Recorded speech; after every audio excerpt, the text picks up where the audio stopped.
నమస్తే. Andhra deputy CM అయినటువంటి పవన్ కళ్యాణ్ మాటలు వింటే అది నవ్వాలో లేకపోతే ఉంటే పగలబడి ఏడవాలో అర్థం కావట్లేదు. మరి ఎందుకు రోజు రోజుకి ఇంత జోకర్గా తయారవుతుండో అర్థం కావట్లేదు.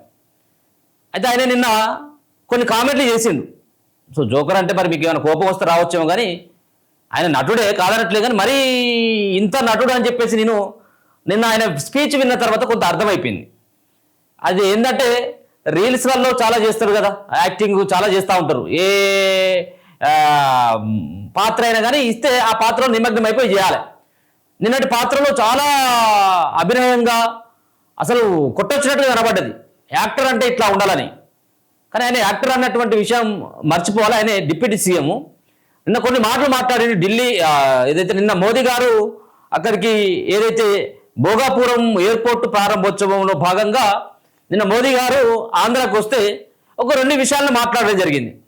ఈయన రెండు విషయాలు తెలుగులో మాట్లాడితే మరి మోదీకి ఏం అర్థమైందో తెలియట్లేదు, కానీ మోదీ గారు కూడా పగలబడి ఆయన కూడా నవ్వుతా ఉన్నాడు. మరి ఆయన మాటలకి మరి అర్థం కాక నవ్వుతున్నాడా లేకపోయినట్టయితే ఇదేంద్ర బాబుని ఈ జోకరం అంటే ఒక రకం వరకు పరిమితం, కానీ మరికింత జోకరం ఏంది అని చెప్పేసి అని ఆయన అర్థమై నవ్విండో అర్థం కాలేదు. నాకు కూడా చాలా నవ్విండు ఆయన కూడా. ఈయన ఏమని మాట్లాడతాడంటే, ఒకటేమో 25 సంవత్సరాల లోపు ఉన్నటువంటి పిల్లల్ని తల్లిదండ్రులు సక్రమంగా పెంచాలనేది ఒకటి. ఇక రెండో విషయానికి వస్తే, మొన్న జరిగినటువంటి పోరాటం ఉంది కదా, జంజీ యువత విద్యార్థులంతా రోడ్ల మీదకి వచ్చి ఢిల్లీ జంతర్ మంతర్ దగ్గర చేసినటువంటి ఆ పోరాటం ఏదైతే ఉందో, ఆ పోరాటంలో భాగంగా కొంతమంది అగ్రెసివ్గా మోదీని కొంతమంది తిట్టిలు. సో ఆ తిట్టడాన్ని మనం కూడా సమర్థించలేము, కానీ తిట్టడానికి కొన్ని కారణాలను కూడా వాళ్ళు చూపెట్టిండ్రు. సో దేశ ప్రధాని అయినప్పటికీ కొన్ని హద్దులు అయితే ఉంటాయి మనం అనడానికి కూడా, దాన్ని యాక్సెప్ట్ చేయాల్సిందే. అయితే ఈయనకంటే ఎక్కడో లేనటువంటి బాధ కడుపులోకి వెళ్ళి మొత్తం అంతా తన్నుకొచ్చింది. కడుపులోకి వెళ్ళి మొత్తం అంతా తన్నుకొచ్చి అసలు 3-4 రోజులు బువ్వ తినలేదట. బువ్వ తినలేదు, ఏం తినలేదుగా. అసలు విపరీతంగా ఏడ్చుకుంటూనే ఉన్నాడట, మూల కూకొని ఏడ్చుకుంటున్నాడట. ఎందుకు? మోదీని అనరానటువంటి మాటలు అన్నారు ఆ యువత అంతా కూడా. అలాగే ఇక తిట్టరానటువంటి తిట్టిళ్ళు. సో నా గుండె అంతా కూడా కదిలిపోయింది, నేను బాధపడ్డా, విపరీతంగా బాధపడ్డా, నేను నలుగురు వచ్చి ఊకించినా కానీ నేను ఊకోలేదు అని చెప్పేసి కొన్ని మాటలు మాట్లాడింది. నేను ఏమంటున్నానంటే, పవన్ కళ్యాణ్ గారికి మోదీని తిడితే కనపడ్డటువంటి వీడియోలు చూసి కన్నీళ్ళు పెట్టుకున్నాడు. మోదీని అనరానటువంటి మాటలు అంటే బాధపడ్డాడు, కూకొని ఏడ్చిండు. కానీ ఢిల్లీలో ఉన్నటువంటి అక్కడున్నటువంటి బీజేపీ ప్రభుత్వం, అక్కడ ఉన్నటువంటి బీజేపీ పార్టీ అధిష్టానం పిల్లల మీదకి బాష్పవాయు గోళాలను ప్రయోగిస్తే, బూట్లతో తంతే, కరెంటు షాక్ వచ్చేటువంటి లాఠీలను పట్టుకొని కొడితే, ఆడపిల్లల పైన ఎక్కడ పడితే అక్కడ చేతులు వేస్తే మాత్రం ఈయనకు బాధ రాలేదు, ఈయనకు కన్నీళ్ళు రాలేదు, ఈయనకు ఎమోషన్లు అంతకంటే రాలేదు. కేవలం మోదీ గారిని తిడితే మాత్రమే బాధపడ్డాడట. ఇది ఎక్కడ జోకుడు? ఇంత జోకుడా? మామూలు జోకుడు కాదు కదా. ఈయనంటే మస్తు బాధపడ్డా నేను అని చేతికి ఒక కట్టు కట్టుకొచ్చుకున్నాడు. సరే పాపం ఆయనకు ఏమైందో నాకు తెలియదు, కానీ సో చేతికి ఒక కట్టు కట్టుకొని ఆ మోదీ వాళ్ళని చంద్రబాబు వాళ్ళిద్దరు పక్క పక్కన ఉండి ఈయన మాట్లాడుతూ ఉంటే మరి ఈయన చెవులు ఏమి చెప్తానో అర్థం కాదు, కానీ మొత్తానికైతే ఇద్దరు నవ్వుకుంటున్నారు. ఒకసారి ఆయన అన్నటువంటి మాటలు ఒకసారి విని దాని తర్వాత ఇంకా కంటిన్యూ చేద్దాం. చాలా విషయాలు మాట్లాడాల్సినటువంటి అవసరం ఉంది. ముఖ్యంగా 25 సంవత్సరాలు లోబడి ఉన్న పిల్లలు ఉన్న ప్రతి ఒక్కరికి కూడా నేను ఈ సందర్భంగా తెలియజేస్తుంది, పిల్లల్ని సరైన దారిలో పెట్టడం, సరైన సంస్కారాలు నేర్పించడం చాలా చాలా అవసరం. ఈరోజు పొద్దున్నే ప్రధానమంత్రి గారి స్టేట్మెంట్ చూశాను. అమ్మ ఏమన్నా మాట ఇది? మామూలు మాట కాదు కదా. 25 సంవత్సరాల లోపు ఉన్నటువంటి తల్లిదండ్రులు పిల్లల్ని క్రమశిక్షణతో పెంచాలి, వాళ్ళని సరైనటువంటి మార్గంలో నడిపించాలి. మరి మీ కేంద్ర మంత్రి కొడుకులైనటువంటి వాళ్ళు, మీ కేంద్ర మంత్రి కొడుకు ఒక తప్పు చేస్తే అప్పుడు క్రమశిక్షణగా పెంచాలన్నటువంటి మెసేజ్ ఎందుకు ఇవ్వలేదు? అలాగే బీజేపీ గవర్నమెంట్లో ఉన్నటువంటి వ్యక్తులు మహిళల పైన అత్యాచారాలు చేస్తే ఎందుకు మాట్లాడలేదు? 60 సంవత్సరాలు వచ్చినోడు కూడా సంస్కారాల గురించి, సాంప్రదాయాల గురించి, క్రమశిక్షణ గురించి పవన్ కళ్యాణ్ మాట్లాడితే మనం వినాలా. ఇది మన దౌర్భాగ్యం. ఆయన మాట్లాడితే మనం వినాలా. కాదనట్లేదు. 25 సంవత్సరాల పిల్లలు స్వతహాగా వాళ్ళ తెలివి తెలుసు. స్వతహాగా వాళ్ళు నిర్ణయం తీసుకున్నటువంటి శక్తి ఉన్నటువంటి యువత అంతా కూడా వాళ్ళంతా జంజీ యువత. వాళ్ళకు అవగాహన లేక కాదు, అవకాశాలు రాక రోడ్ల మీదకి ఎక్కింది అంతే. చాలా మెచ్యూర్డ్గా మాట్లాడుతున్నటువంటి పరిస్థితి చూస్తా ఉన్నాం. రాష్ట్ర రాజకీయాలే కాదు, దేశ రాజకీయాలు సైతం కూడా మాట్లాడుతున్నటువంటి పరిస్థితి కనబడతా ఉన్నది. అటువంటి వ్యక్తులు సరైనటువంటి క్రమశిక్షణలో ఉన్నారు. ఇలా క్రమశిక్షణ తప్పిందంటే మన ప్రభుత్వ విధానాలు, పరిపాలన సరిగ్గా లేక విఫలమవుతున్నటువంటి ఈ గవర్నమెంట్ను చూసే ఆ విధమైనటువంటి రోడ్ల మీదకి వచ్చేటువంటి ప్రయత్నం చేస్తూ ఉన్నారు. కాబట్టి ప్రజాప్రతినిధులైనటువంటి మీరు మారాల్సినటువంటి అవసరం ఉంది. మీరు మారాల్సినటువంటి అవసరం ఉన్నది. మరి కేంద్ర మంత్రి కొడుకులు తప్పు చేసినప్పుడు ఎందుకు మాట్లాడలేదు పవన్ కళ్యాణ్ గారు? మరి మీరు ఆ రోజు ఎక్కడ పోయింది మరి మీ సంస్కారం? మీరు మాట్లాడాలి కదా. సో బాధ్యతాయుతమైనటువంటి పదవిలో ఉన్నటువంటి తల్లిదండ్రుల యొక్క పరువు తీయకండ్రా ఎదవల్లారని మీరు గట్టిగా బల్ల గుద్ది మీరు చెప్తారు కదా, ఆవేశంగా చెప్తారు కదా, ఊక్కుంటూ చెప్తారు కదా, పూనకాలు వచ్చినట్టుగా. ఆ పూనకాలతో మీరు చెప్పాల్సినటువంటి అవసరం ఉండేది. మరి కేవలం ఈ జంజీ యువత రోడ్ల మీదకి వస్తే మాత్రమే 25 సంవత్సరాల పోరగాలని మీరు కంట్రోల్లో పెట్టుకోండి అని చెప్పేసి మెసేజ్ ఇస్తున్నారు అన్నట్టు మీరు. అంటే మీరు ఎవరు కూడా రావద్దు మీరు రోడ్ల మీదకి అని. అంటే 25 సంవత్సరాల లోపు ఉన్నటువంటి వాళ్ళంతా కూడా వాళ్ళు క్రమశిక్షణ అంతా తప్పిపోయి పక్కదారి పట్టేసి వాళ్ళు వ్యసనాలుగా అలవాటు పడ్డట్టుగా ఈయనేదో మార్చినట్టుగా చెప్తా ఉన్నాడు. ఇక రెండో వీడియో కూడా చూద్దాం. ముఖ్యంగా 25 సంవత్సరాలు ఇది ఈ వీడియో. అలాంటి ప్రధానమంత్రిని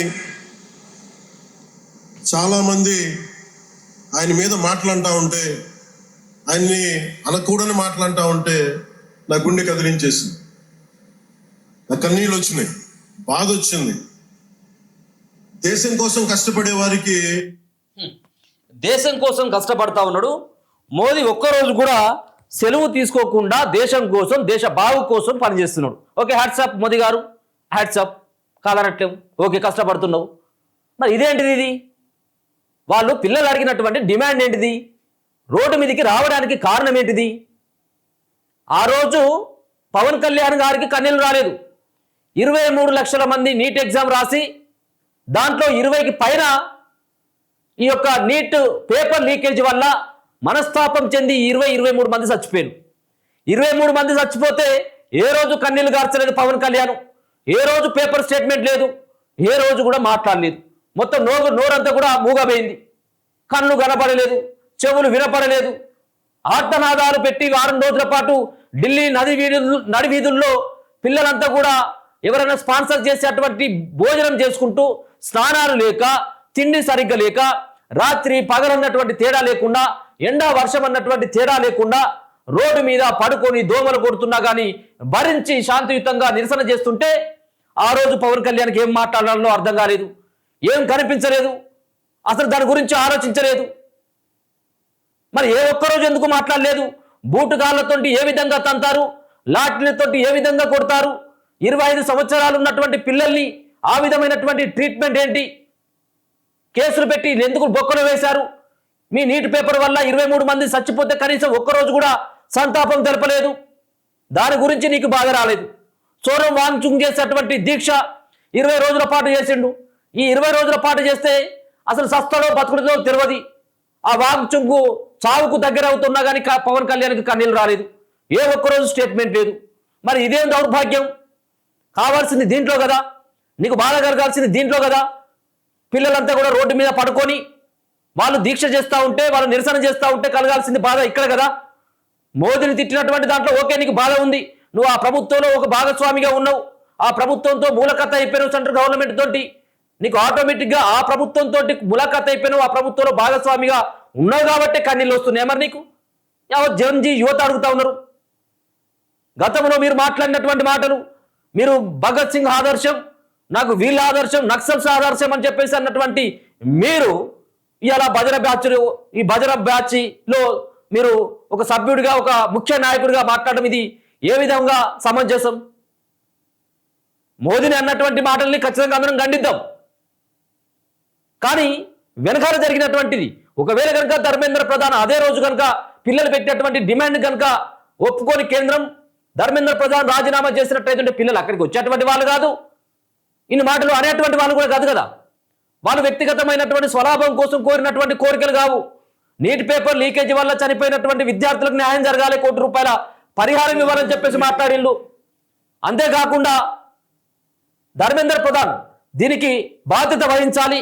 ఇదేదైతే ఈ నీట్ సంబంధించినటువంటి పేపర్ లీకేజ్కి తన బాధ్యత వహిస్తూ రాజీనామా చేయాలని చెప్పేసి డిమాండ్ చేసిళ్ళు. దీనిపైన ప్రకటన విడుదల చేయాలని చెప్పేసి అడిగిళ్ళు. వాళ్ళు ఏదో కొంతమ్మ కోరికలు వాళ్ళ సలాభం కోసం జరిగినటువంటి అవేం కాదు కదా. ఇది కదా అసలైనటువంటి పోరాటం అని చెప్పేసి దేశమంతా కూడా ప్రశంసిస్తుంటే, పవన్ కళ్యాణ్ గారు మాత్రం నాకు మొత్తం అంతా కూడా లోపలికి వెళ్ళి దేవుకి వచ్చి ఇక నేను అసలు ఏం తిరుడు మానేసిన, తాగుడు మానేసిన, నేను అసలు నిద్రపోవడం కూడా మానేసిన మోదీని అంటే 24 గంటల పాటు 360 రోజుల పాటు నిద్రాహారాలు మానేసి కేవలం దేశం కోసమే దేశ బార్డర్లో కాపరు కాస్తా ఉన్నటువంటి మోదీ గారిని మీరు ఏ విధంగా అన్ని మాటలు అంటారు సార్ అని చెప్పేసి స్టేజ్ మీద ఊగదప్పుడు ఉపన్యాసాలు ఇస్తూ ఉంటే నిజంగా మామూలు అది కాదు. ఇది పవన్ కళ్యాణ్ గారు ఉంటుంది, హద్దు ఉంటుంది ఏదైనా కానీ మాట్లాడడానికి.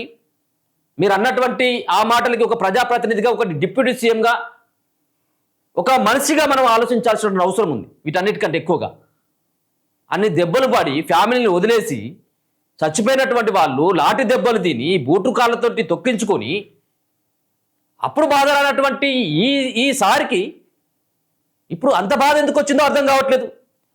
ఈయనట ఇక ఏది ఏమంటాడు, ఒక్కరోజు కూడా సెలవు తీసుకోలేదు, ఒక్కరోజు కూడా సెలవులు తీసుకోలేదు. 23 లక్షల మంది సార్ పరీక్ష రాసింది. 23 లక్షల మంది, ఒక్కటా రెండా? రాష్ట్రంలో దేశంలో ఇదే పరిస్థితి. ప్రభుత్వాలు మారుతున్నా కానీ ఈ పేపర్ల లీకేజీకి సంబంధించినటువంటి అంశంలో ఒక దుర్మార్గమైనటువంటి దుర్మార్గులు చేసేటువంటి ఒక ఒక లుచ్చాపని అని చెప్పుకోవచ్చు. పేపర్ల లీకేజీతో పేపర్లను పల్లీలు బఠానీలకు అమ్ముకునేటువంటి ఈ వ్యవహారం తయారైనటువంటి రోజులన్నీ ఈ జెన్జీ యువత ఈ విధమైనటువంటి పోరాటమే ఉంటుంది. ఎందుకంటే 6 కాలం కష్టపడి తల్లిదండ్రులను వదిలేసి ఒక పూట పస్తులుండి ఇంకొక పూట పని చేసుకుంటూ కష్టపడి చదువుతున్నటువంటి విద్యార్థులకి ఉద్యోగాలు రాకుంటుంటే ఏ విధమైనటువంటి బాధ ఉంటుందో అర్థం కావాలి. కనీసం వాడు పరీక్షలు రాయడు, కనీసం ఒకరోజు కాలేజీకి పోరు, కేవలం పైసలు పెట్టుకొని సర్టిఫికెట్లు కొనుక్కునేటువంటి ఈ దుర్మార్గమైనటువంటి ఈ వ్యవస్థ కనుక మారితేనే నిజంగా పిల్లల జీవితాలు కూడా మారుతాయి. జెన్జీ యువత అంతా కూడా మీరు అంటా ఉన్నారు కదా, వాళ్ళు సంస్కారం వైపు నడవాలి, వాళ్ళని సరైనటువంటి మార్గంలో తల్లిదండ్రులు నడిపించాలంటే మీరు చేసేటువంటి ఈ దుర్మార్గపు పనుల వల్లనే కొంతమంది తయారయ్యేటువంటి అవకాశం కనబడతా ఉంది. దయచేసి మన పాలనలో మార్పు రావాలి, మన విధానాల్లో మార్పు రావాల్సినటువంటి అవసరం ఉంటుంది. సో నిన్న ఆయన మాట్లాడినటువంటి మాటల పట్ల మీరు కూడా ఒకసారి కామెంట్ చేసేటువంటి ప్రయత్నం చేయండి. చూస్తూనే ఉండండి మన తొలి వెలుగు.